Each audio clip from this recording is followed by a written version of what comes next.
Hello everyone and welcome to Werven's World and welcome to my 10 tips for new players of Boundless. Boundless is a voxel based open world crafting and exploration game, however it's still in early access and doesn't really have a tutorial, which can lead to some frustration.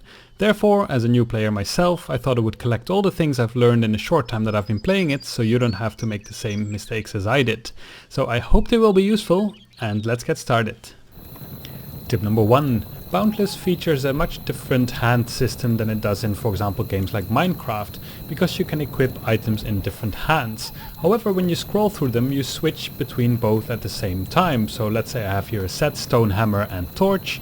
If I now scroll down, I have my grappling hook and twisted wood trunk. If I scroll up again, I get my stone hammer and torch again. So basically you can make sets between these two. However, that can be a bit confusing and you might not always want this. Sometimes you want to have a grappling hook and a torch, for example, and then you don't want to mix this around. Now, there's a couple of ways of doing this. It's actually quite customizable. First of all, Control is set to your left hand and Alt is set to your right hand. So if I hold Control and then scroll mouse, I can actually switch only my left hand. If I hold Alt, I can actually switch my right hand. If I go to the options, however, you can see here that your primary hand you can change, but then also item selection radial switching.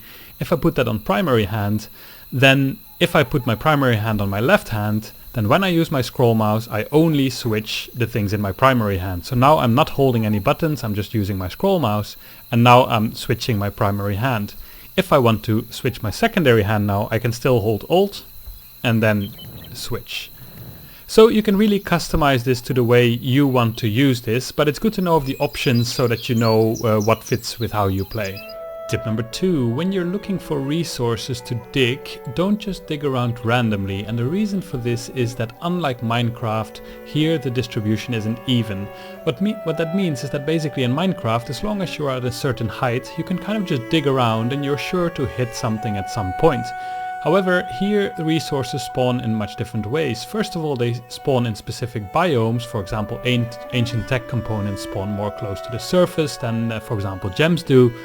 But also resources like to spawn together, and that's a very important point. So basically, if you want to dig for some resources, then it's not a really good idea to just start digging here in the hope that I find resources, because I might just not come across them. However, it's a good idea to kind of just look at cliffs and see if you find some resources. For example, there's actually a fossil, so that might be good to start digging, and maybe I'll find some other resources close to it. And also here's some coal. So if I start digging out this coal vein, I might actually come across other resources in the meantime as well. They can be very close together, so sometimes it can be a good idea, once you mine out the vein, to kind of dig around one more square around it to see if there's something next to it. So I'll just dig out these veins now in the hope that this time that also works, because of course not always does this happen, but it's a general rule that it's a good idea to just kind of look for some resources, start digging those out, and who knows, you might get lucky and find other resources as well.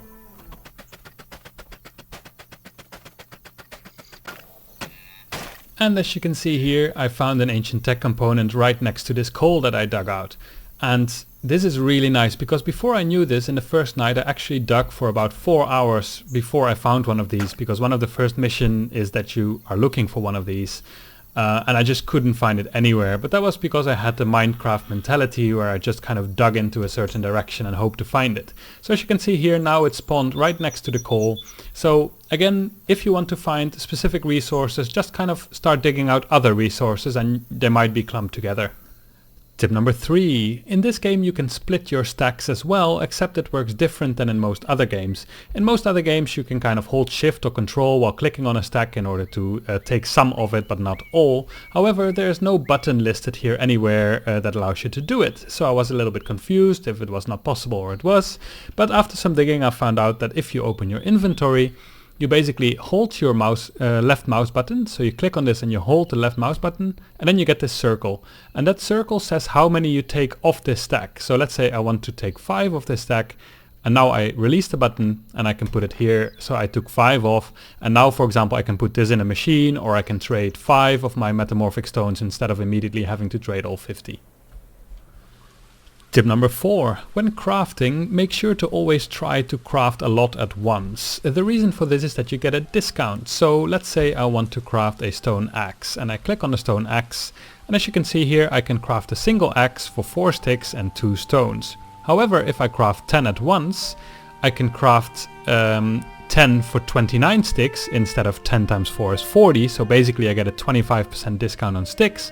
And also I only need 15 stones instead of 10 times 2 is 20, so I also get a 25% discount on my stones. However, of course, if you need one immediately, then it's better to craft one directly, because then it will only take you 3 minutes in this case. However, if you craft 10 at once, all 10 will be completed after 30 minutes. So if you need one quickly, then a single batch is okay, but if you don't really need one immediately, then crafting mass will save you a lot of resources. Tip number 5. At the beginning of the game you will be walking around a lot and digging up a lot of soft coal as well as some ores, and you might be inclined to just already melt down all those ores because you might need them at some point. However, I would advise against this. Only melt down as much as you actually need, because very soon you will find a more efficient way of using your resources. I can easily illustrate this by going to the furnace and putting in 10 soft coal. If I add this as fuel, you can see that I have 5 cycles remaining. This means that I can turn 5 ore into the actual metal. However, if I put in this compact soft coal, you can see that I have 66 cycles remaining. So that's much more. However, this is not entirely a fair comparison, because I used more than 10 soft coal to make 10 of this compact soft coal. So we can go to this compactor here, which is the machine that you will be crafting for this. And I have soft coal in here, and if I craft this compact one, then you can see if I want to craft mass, then I need 360 soft coal in order to create 50 compact soft coal. So that comes down to 7.2 soft coal per compact soft coal. So if I actually take out 72 of this, basically to create these 10 compact soft coal I needed 70 soft coal. So if we put that in here, you can see that we get 40 cycles. But if we put this in here, you can see that we get 66 cycles. So this makes much more efficient use of our coal, so you don't need to spend as much time digging for it.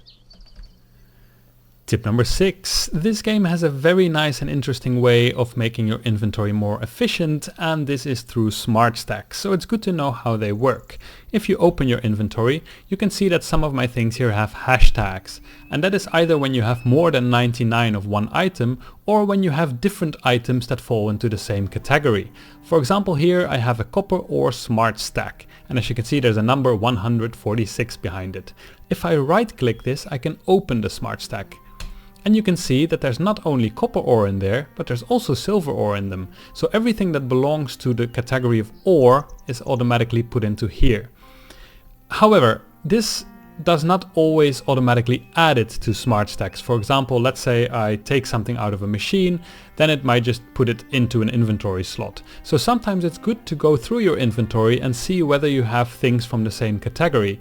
And same categories are, for example, rock. As you can see here, I have an igneous rock smart stack, which contains 6 items, 1 igneous rock and 5 sedimentary rock. I also have here this compact peat smart stack, which has compact peat as well as compact silt. So all these categories of like soil and compact soil and rock and stone, they all have their own smart stacks. However, while building, take care of this, that you don't accidentally start building with the wrong stuff. For example, here I take this igneous rock and I start building with it, and immediately afterwards it will use this sedimentary soil.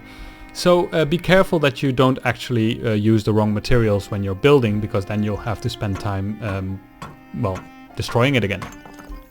Tip number 7. This game uses a coordinate system, and very often when people tell you to go somewhere, they will tell you the coordinates of where you should go. Well, how you find out is where you are is if you press E and press locations, then you can see your current coordinates. However, let's say someone tells me I should go somewhere else, then walking somewhere and checking again where you now are and then walking again until you get it right can be a little bit annoying.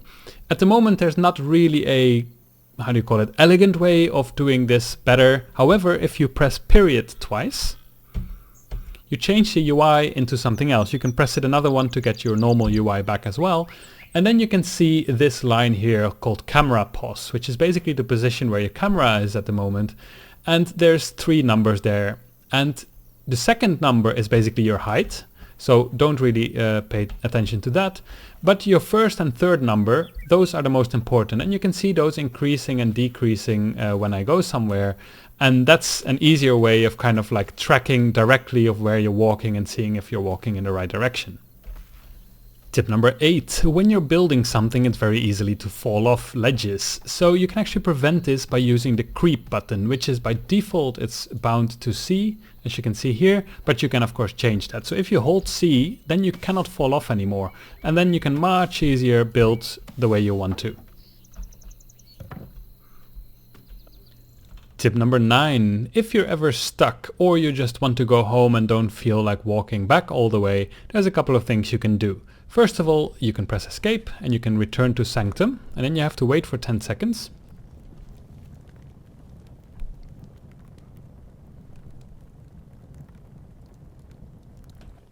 And now there will be a portal here. As you can see here, this portal doesn't lead to where I was before, like close to the lava, but to a different place. As you can see, there's the hole that I dug down to the lava. What you can do here is you can press E if this is still not safe enough for you, and you can say bump warp to safe location. Then it will bump you to a different location that might be much safer than where you are currently. So that's what you can do if you're in an unsafe location and you want to go somewhere else. But if you just want to teleport home, what you can do is you can go to this other portal here. You can press E and then you can say where you want to go. So let's say I just want to go home, then I can warp there. However, be aware that warping does cost you coins. So in this case it cost me 100 coins to go there. And coins you gain by either selling to other players or leveling up your skills. So now I can just walk home and now this portal is gone and now I'm in safety. Tip number 10. Sometimes you might be wanting to build a tool such as this crafting table I have in my hand here, but the game does not allow you. For example, I could try to build it here, but it says this block type can only be placed inside a beacon.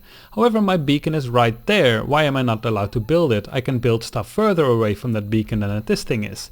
The reason for that is that each beacon is basically an 8 by 8 by 8 plot. However, it's not the beacon that kind of projects this plot around it, it's the game that decides where these plots are assigned. We can visualize that by crafting tools called the beacon plot remove and the beacon plotter, and they don't cost any resources, so you can immediately make them. And I can visualize that by actually holding one of these, and now you can see this kind of opaque white cubes. Those are the plots that I have assigned to myself. And you can earn these plots by leveling up your skills, and as you can see here at the moment I can have 28 land plots and I've used 12 of those. So what I can do with this beacon plotter, I can look at this plot and then I can hold right mouse button. Now it's suddenly mine. So if I go there, then now I can suddenly put down my table. So yeah, craft these tools and then you can kind of visualize where the beacons kind of end or where your plot ends, and inside those things you can actually build your tools. So these were my 10 tips for new players of Boundless. I hope you found them useful. If you have any questions, please leave them in the comments. You can also join us at Discord at #Boundless or at the forums at forum.playboundless.com, because I really found that the community was super helpful. Actually, a lot of these things that I now put into this video format I learned from the people on Discord. So people are very friendly, very willing to help, so don't be afraid to ask any questions. So I hope you found it useful and see you next time.